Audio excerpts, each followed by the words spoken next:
Good evening and welcome. Tonight we're going to be going over the history and geography of Guyana. Now there's a bit of a sort of like, not debate, but I guess disagreement over how the country's pronounced. I've heard Guyana, I've heard Guyana, and then there's Guyana, which I believe comes from French Guyana, which is just a hop, skip, and a jump away. But I think it's one of those like Nevada, tomato things. So I think, from what I can tell, either Guyana or Guyana is acceptable for this country at least. So I'm going to stick with those for now. So Guyana is located in the northern section of South America, the Atlantic Ocean. Oh, this side's tinklier. The Atlantic Ocean coast is right up here, and it's the name Guyana comes from an Amerindian word for land of many waters, which you can tell it doesn't just have a coastline; it has many rivers crisscrossing it. The borders, almost all of them, are actually made up of rivers. We have the Amakura River over here, and the Irang down here. Down here is the Takutu River, and you can see there's a straight line right there, so you know there was some drama there, and actually there is still drama there. And then on this side, I believe it's pronounced Quarantine River, maybe it's Quarantine, but I think Quarantine, based on the spelling, makes up this border. But the whole border thing, like I said, is a big dispute. So let's start on this side. It's less complicated. Guyana borders Suriname right here, and Suriname has claimed this whole section over here.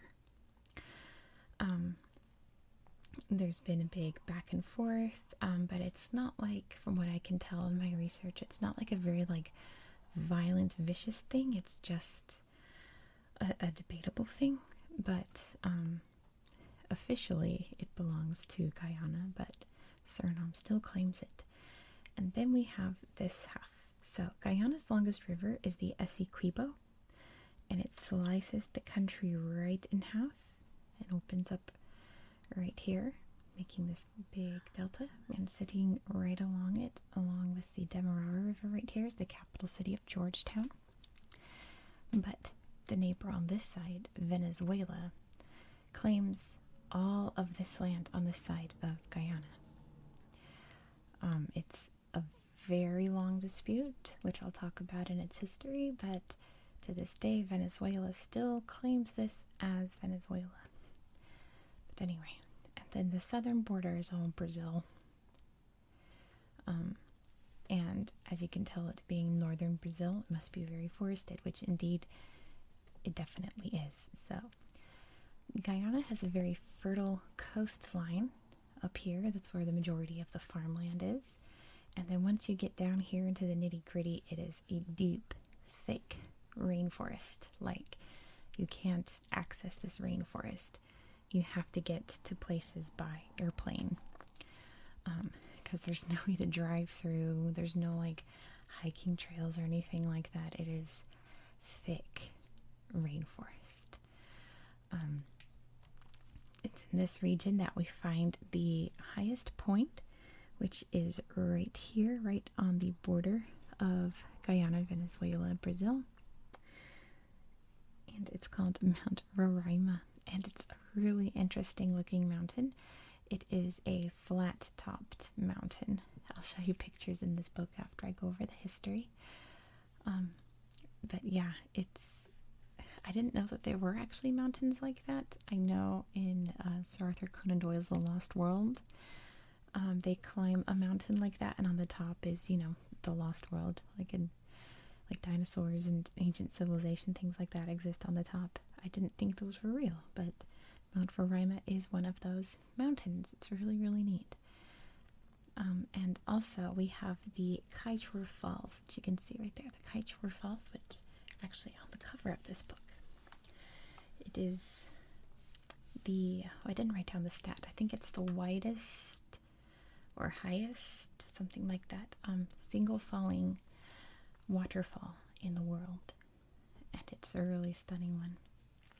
Guyana has lots of really neat waterfalls, but the Kaichor by far is the most beautiful for sure. But like I said, you can't hike to it. You can't go camping out to go see it. You literally have to take an airplane and just fly over it. That's the only way you can really experience that waterfall, because I'm not kidding, it's a thick jungle. And as you can imagine, many ancient civilizations lived there. They're called the Amerindians today, but there were, I believe, 7 different tribes that existed throughout Guyana living in this forest. But we'll talk about them more in depth in this book, because there's a really cool map showing like where all these people live currently today, and I'll point out the different tribes. But yeah, a very interesting experience living in that kind of forest, I think. It's so neat. But it's not all forest, because down here, as you can see these lines here, this is the savanna lands, and it drops very dramatically into a flat land, and that's because this is all dotted here, because this used to be a lake, like way back in like Ice Age, early man times. This was a lake, so it has since disappeared. Apparently when it rains a lot it will flood in this area, but the lake is gone. And it's created this kind of like fertile grassy area, just like right in the middle of this mountainous rainforest. So that's really interesting, I think. Pretty much everything from like here on down is very, very thick rainforest, and especially up here as well, where the forest is so thick up here that there are no roads. There are no roads that lead into Venezuela. You can't drive into that, and I mean, that's partially because Venezuela claims this land, but it's just a thick jungle that there's no roads there. So it's that kind of a country. Very, very beautiful though. So let's dive into the history. If I forgot any geography, I'll point it out, but I think I hit all the notes that I wanted to mention. Yes. Okay. So as I said, there were, I want to say it was 9, it's either 7 or 9, I forgot, but different Amerindian tribes that existed in what is now Guyana. They didn't have any kind of writing or anything, so we really don't know much about their lives before European contact, other than they lived quite simply, simple farming, thatched houses, things like that. Basic South American jungle living. They would have arrived here in this area because, as we know, early man started in Africa, went up through Asia to Europe, and then split going down the Americas. So South America was the last human inhabited place on Earth.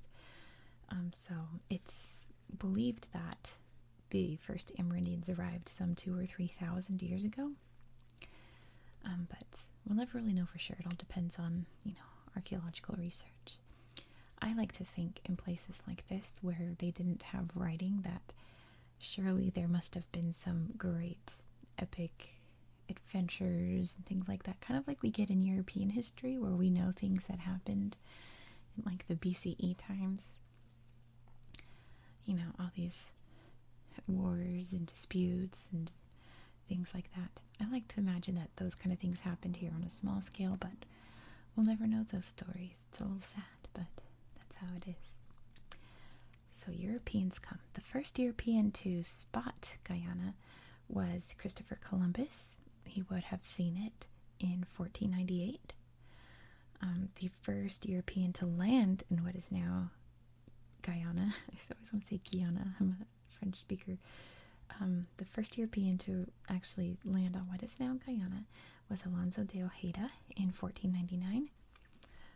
Amerigo Vespucci sailed along the coast, but I don't believe he ever actually landed in what is now Guyana. And the Spanish did attempt to set up colonies along the coast here in 1530, but they failed. And I tried looking up why. I couldn't find it. If anyone knows, let me know. I'm sure it's an interesting story. But the first Europeans to arrive and successfully set up colonies were the Dutch. They landed here in 1581 and started building what would become very successful plantations along the coast. The last one they built was in 1752. And they mainly focused on sugar plantations. The sugar cane grew and still grows really well in the area here. The first British colony that was built in what is now Guyana was in 1650, where the British kind of started creeping into the area. And of course, when you have huge sugar plantations, the Amerindians weren't used to like hard labor of that kind. They never had a plantation lifestyle, you know. They of course imported kidnapped Africans as slaves by the hundreds of thousands. And the first slaves arrived in what is now Guyana in 1658. Now this territory traded hands quite a bit. Let me put the pencil down. For one thing, European nations, I should say, did this thing where if there was a war between two nations, they would attack each other's colonies and take them over. They did that a lot in the Caribbean and Southeast Asia, and they did so here in South America. The British were the first ones to take over. I believe the first time was in 1781. It's because they believed that the Dutch were supporting the American Revolution. It got taken over by France. The French gave it back to the Dutch at the Treaty of Versailles. The Dutch gave it to the British after the French Revolution. The British gave it back. It went back and forth for the longest time. And, you know, during all this, there were also pirate attacks along the coast. It was a lot. But two things to note of this time period. One was that the sugar plantations were doing very well. They were very successful. And also, it was the British that would win out in the end. So they eventually took over the area. I didn't write down the date. It would have been right at the start of the 1800s. Because, you know what I left out was a slave revolt. Very important slave revolt. The Berbice slave revolt in 1763 was the first big movement against the political European powers in Guyana. Started off very huge and successful, but was quickly squashed. And then there was another one, which is how I remembered. After the British ended their slave trade in 1807, so the slave trade was over, but not actual slavery. So there was a revolt in the colony over here where the slaves misunderstood and thought that they were 100% free and tried to fight back. And of course, that didn't end well for them. It's really sad. But yeah, they're the first of many uprisings that would occur here in Guyana against the Europeans. The capital city of Georgetown was named in 1812. It had a Dutch name, which I'm sure I'm going to butcher because Dutch is the weirdest spelled language. It's Stabroek, I believe it was called back then. But it was started when the French took over. They named it Longchamp, and then the Dutch took over. They renamed it to whatever it was, and then the British renamed it to Georgetown, of course, after George III, the king. And then so this is when the border dispute starts with Venezuela. 1824, Venezuela declares its independence and says, this land belongs to us, right? And the British were like, no, it doesn't. It belongs to us. And it was a huge back and forth for the longest time until 1899, when there was a whole, tribunal set up in Europe to figure out who this rightly belonged to, and Great Britain went out and they said it belonged to them, but Venezuela has never fully accepted that decision and still claims it to this day. That's also how we get this jagged border right there, because it's just, that was the border that was established, but Venezuela ignores it, and all this as well, or all this I should say. So in 1831 the territory became British Guyana.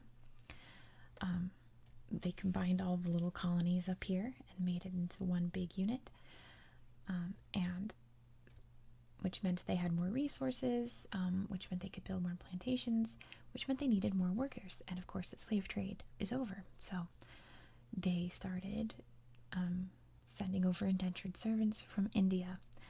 And I discussed this a bit in my Mauritius video, because the same thing happened there, where Indians came over as indentured servants. And if you don't know, indentured servitude is basically slavery. It was that you had to work for a certain time, and you were a slave, basically. Like, you didn't have any rights or anything during that time, but once your time was up, you would be granted like a plot of land or, money to start your own business in the area. So many Indians came over here in the hopes of, at the end of their indentured servitude, they could start a successful new life. And that did kind of hold true, because in Guyana there is a large Indian population. That's also why the natives refer to themselves as Amerindians or American Indians, because there are many, many Indians that live in Guyana, and we don't want to get it too confusing. So Guyana has a very large Indian population to this day, and it's all because of that. Like I said, uprisings, right? So there were many, many different revolts and protests from these workers because they were working under very cruel conditions. The first big one was in 1848. There was another big one in 1905, and that movement continued until a labor union was founded in 1919. And then in 1928, British Guyana became a crown colony. And that meant more political rights for the British who lived here. That meant, forming of a government, which meant that these Guyanese workers could really get together and form political parties. They mostly came out of many other protests against the British treatment. The big political party to come out of the movement was called the People's Progressive Party, otherwise known as the PPP, and it was headed by Dr. Cheddi Jagan, an Indian man. He wound up winning the 1953 election to become prime minister. But it wasn't long after that the PPP party split into like an Indian half and an African Afro-Guyana half. That other party was known as the People's National Congress, or the PNC, and it was led by Forbes Burnham. And it was these two men that essentially led the movement that led to independence, which Guyana did receive on May 26, 1966. Forbes Burnham was elected the first prime minister, and that was due to a lot of meddling on behalf of the British and the Americans even, because Cheddi Jagan was essentially a Marxist, and both powers didn't want another communist government springing up, so they fiddled with the way the election would work so that Forbes Burnham would win. And he stayed prime minister until his death in office in 1985, and he implemented a lot of socialism into the country.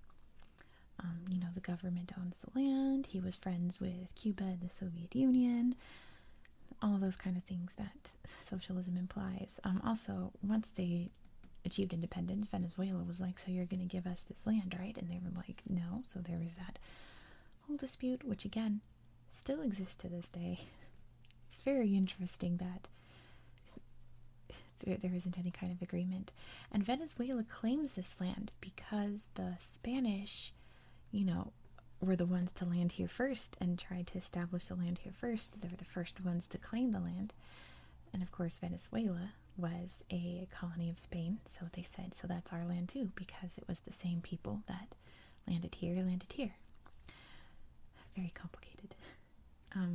Also to note, very sadly, which I'm going to gloss over because it's horrific, was the 1974 Jonestown Massacre, which I'm not going to talk about on a relaxation channel because I view it as one of the most vile things to have happened in human history. Not to mention, Jim Jones destroyed the lives of hundreds of families in the place where I live. And it's just not okay to, like, glorify it or make jokes about it or anything. It's really not. It was a horrific tragedy, but it did happen in Guyana because Jim Jones was also very, like, pro-communist in a way. He was very socialist, so he went to the only, like, socialist English-speaking country for refuge, and of course they gave it to him since, you know, they thought their ideals lined up, but they obviously didn't because he was an awful person. So, on to present day. Guyana has moved on from that Forbes Burnham regime. They're still very poor because of it. Not a lot of chances for economic progress. Their main issue at the moment is that oil was discovered off the coast here. But Venezuela claims it because Venezuela claims this land and the coastline, right? So it's a big to-do still because if Guyana could have that oil money, it would vastly improve their economy and the quality of life of many Guyanese. But it would also improve the quality of life of many Venezuelans as well. It's a whole to-do. So that's the current situation in Guyana. They had an election in August of 2020, which was last year for me filming this today. Their current president's named Irfan Ali. And yeah, that's pretty much where Guyana is today. Let me show you some pictures. The beautiful waterfall. Here we go. Guyana. Look at this. Oof. I know what? I'm gonna pull this back a little because I'm a little close. There we go. There. So you can see more of the pictures. The majority of people get around by boat because, like I said, there's no roads there or anything. Right. Very thick jungle. Here's a drawing of the Amerindians fishing. Let's see. There we go. Early explorers trudging through the jungle. The Spanish were really interested in going through the jungle because they believed that El Dorado would be there, but obviously it wasn't. Here is Mount Roraima. So you can see it goes straight up and then it's flat on the top. So it's fun to think that up top is a mystery world full of dinosaurs and heroes and things like that, but sadly no. This picture is to show the different types of people that live in Guyana. We've got, you know, here's the political map. We've got Indians, we've got Amerindians, we've got Afro-Guyanese, we've got Europeans, just a whole big mix of people. Not to mention a small Chinese population because it wasn't just Indians that came. Some Chinese came also for work over here. Political map of Guyana. You can see the disputed territory over here is Suriname, and all the many rivers cutting through. You can see the Essequibo, how big it is. Let's see what else we have. Another boat trip. Look at her. And the Essequibo River. Some of the vegetation. Oh, and then this is great. So like I said, the Amerindians didn't have writing, but they did have these petroglyphs. Aren't those gorgeous? So amazing. Can you imagine just like exploring the jungle and coming across this? That would be amazing. here's what some of the farmland looks like. This is actually the ocean right here. And over here, and this is in the city of Linden, which, let me show you on this map. Linden is, oh, that's not a political map, is it? No, it is. There it is, right there. Linden. So further from the farmland, we have lots of mineral mining, and Guyana mines a lot of bauxite, which is used to make aluminum. So that's what they're mining here. Let's see. The thick, thick forest. I don't know why I grabbed my pencil. Oh, yeah, to show you the map. Another one of the beautiful waterfalls. This is on the Pacaraima Mountains, which, oh, you know, that's what I didn't show you in the geography, was the mountain ranges. The Pacaraima Mountains. Darn. Oh, well. Kaichur Falls, which, that's how it's spelled. I know. Dutch is very strange. But so are many other European languages. Pacaraima Mountains, there's Mount Roraima. Kanuku Mountains down here, the Yamuku Mountains, here's the savannah, and all the rivers. Here is the savannah land. So, imagine this all used to be a giant lake, and now it's very green and has lots of vegetation, and it's very fertile apparently. Another picture of what it looks like in the savannah. This was a lake, there's all the big mountains.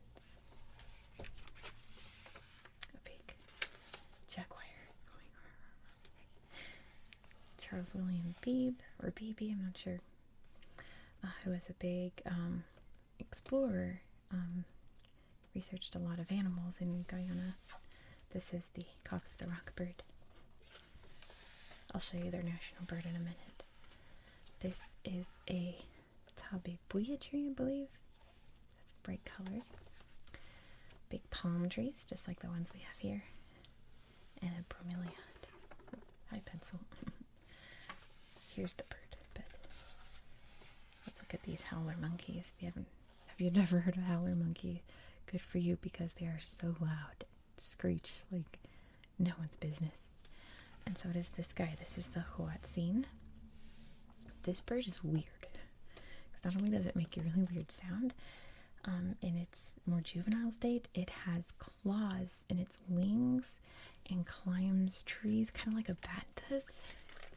This thing is a dinosaur, like straight up. It's a dinosaur. Here's the national flower, the Queen Victoria's lily, which another thing I didn't think actually existed were like giant lily pads that little critters could sit on top of. Look at that. There's lots of like pretty lakes in like Georgetown, places like that, and the little ponds are filled with these. Now look at this fish. This is an anablip, and they swim with their eyes above the water. It's bizarre. That's a weird one. And look at this. It's a giant river otter. River otters are like one of my top 5 favorite animals, so the fact that there are giant river otters makes me really happy.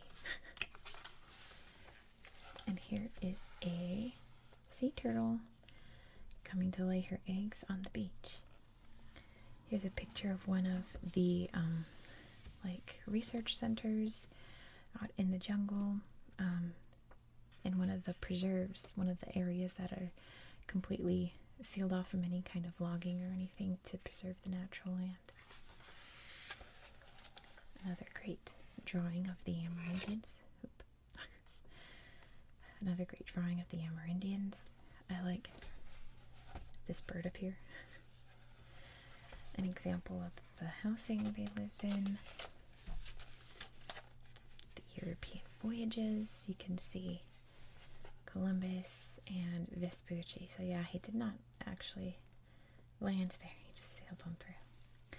Sir Walter Raleigh also led an expedition there. And when he came back, he was executed, to put it bluntly. A lot of the sugar plantations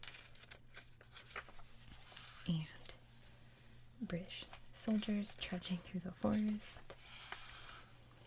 So here There we go. Ooh. Let me pull this back even more. There we go. Topples over there.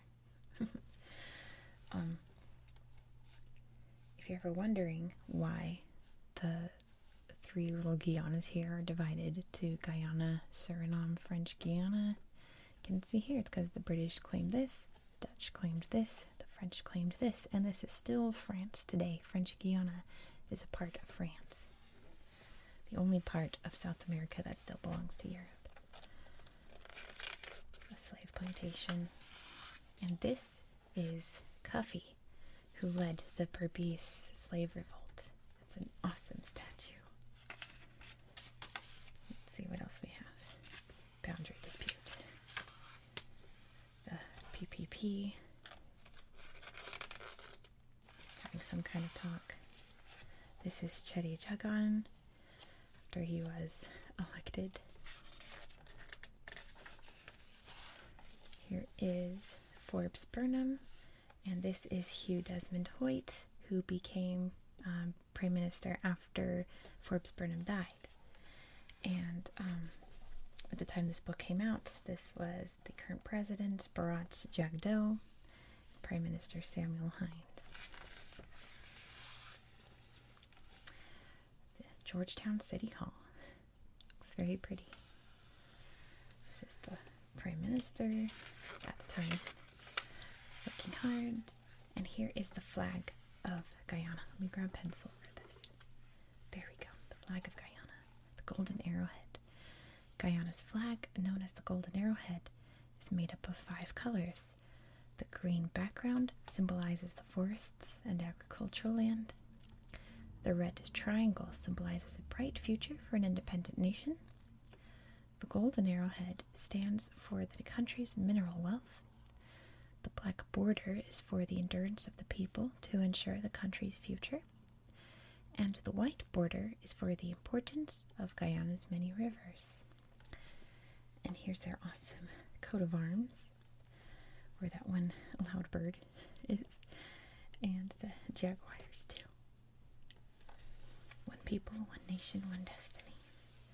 The Parliament building and their High Court building with an awesome statue of justice outside.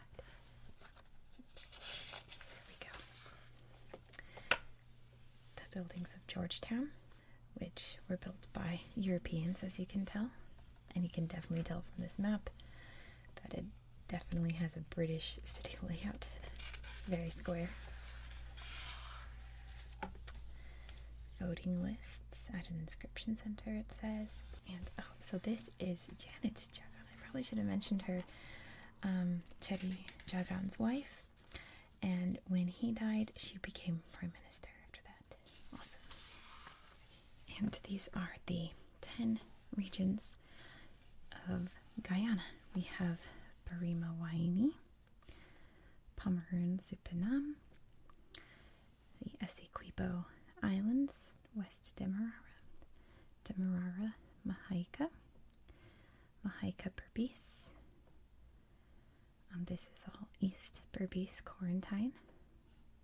This is Kuyuni Mazuruni, Potaro Siparuni, Upper Tokutu, Upper Essequibo, and Upper Demerara, Upper Berbice.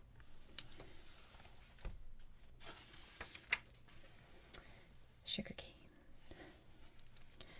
Very, very tough crop to grow.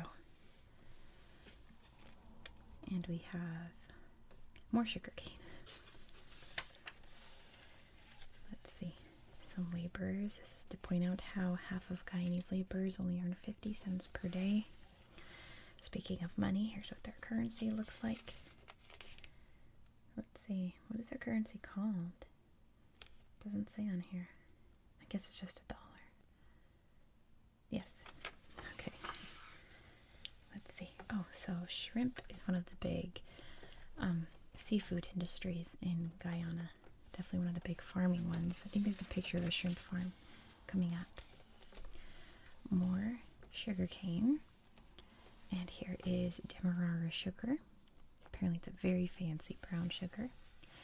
And there are a lot of rice paddies along the coast as well, because the fertile coastland, is that a word? Oh, well. The fertile coastal lands, how about that, is perfect for growing rice. Yes, here we go. Shrimp farm. Big shrimp farm. So this is a resource map. So you can see just all the dark green is forest, but you can see all the minerals over here. The sugar cane is grown there, and there's cattle and ranches down here and up here. And there's some bananas or plantains, something like that. One or the other. Logging is, of course, a big industry with all of those trees. And this is the Harper Bridge over the Demerara River, which is the world's longest floating bridges. Electricity, which really only the coastal cities have electricity in Guyana. Gold is also a big mineral wealth in the last 100, 200 years or so. And people just go out and pan for gold, like in the olden days. Some tourists and Rupununi weavers, because the Wapishona people have a big hammock making tradition that they've done since forever. Some school kids and an old man. These are Makushi people. So here's the map I was telling you about of all the different Amerindian groups. So let's see. The main ones, we have the Arawaks, Carib, and then the Creoles. But we're split into, I was right, it was 9. So, number 1 is the Akawayo, here and over here. 2 is the Arawaks. 3 is the Arikuna. 4 are the Caribs, which I talked very briefly about in my, I believe it was the Dominican Republic video. Pretty sure. We have the Makushi down here. The Patamona is number 6 up here. The Waiwais are down here. And the Waiwai tribe is, they're obviously contacted, but not very often since they're deep in the jungle there. So they're like hardly contacted, I should say. Something like that. You know what I mean. Number 8 is the Wapishona. And number 9 is the Waro. And there's a kid fishing, just like his ancestors have always done. Put the pencil back down before it makes too much noise. Selling some drinks and snacks. And a cute little girl. A corner store run by an Indo-Guyanese owner. And let's see. Oh, this is a population map, so you can see mostly everyone lives here. And then around here, mostly like miners and loggers, things like that. And then out here is, of course, the jungle. Practically uninhabited down here. Very interesting drawing. This is apparently Uyara, the water spirit of Guyana. Very mysterious looking. Decorated for Christmas. Guyana is a largely Christian country, but of course they have a large Hindu population as well. And I'm pretty sure that there's no official religion in Guyana. I know they have official language, which is English, but everybody celebrates each other's holidays. Like every main holiday in each major religion is a national holiday. So this is Phagwa, which is basically Holi, which in Hindu is the festival of colors. So they're throwing some colored water around. Here are some Muslim children studying. That's Jim Jones in Jonestown. We're not gonna think about that too much. Those are neat, very neat art. Dennis Williams, artist. Some beautiful, beautiful hand-woven things. This is so pretty.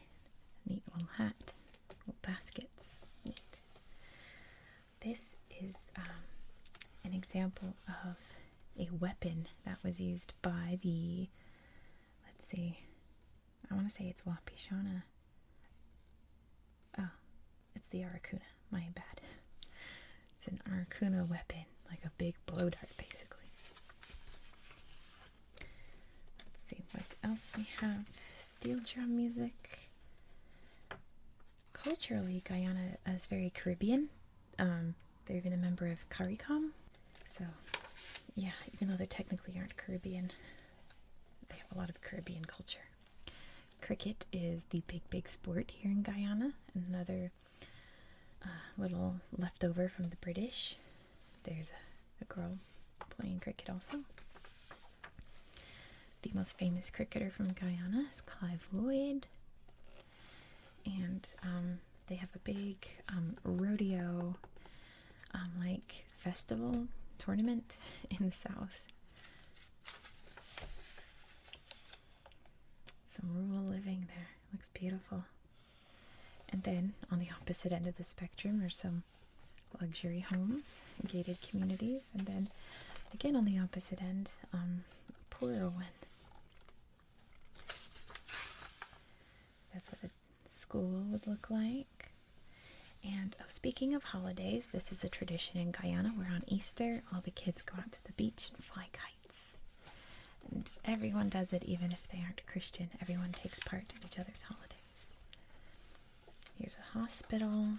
You know, healthcare is a very important thing in Guyana, especially where there's a population of people that live so cut off from the rest of society. It's important that healthcare reaches as many people as possible. Some delicious fruit for sale. This lady's making some cassava. Example of Guyanese food. This is metemji, I believe. Their food is, of course, a mix of like Caribbean, African, and Indian, right? Some newspapers for sale. Oh, this is Sidney Poitier in To Sir with Love, a story that was written by a Guyanese writer and poet. I'm reading this, Edward Ricardo Braithwaite. Is that the end? That's the end. Well, that's the end of Guyana for now. There we go. You see how far I zoomed out? There we go. Let's zoom back in a little to Guyana. Thank you so much for watching. I hope you found this video relaxing and educational, and I hope that you have a very good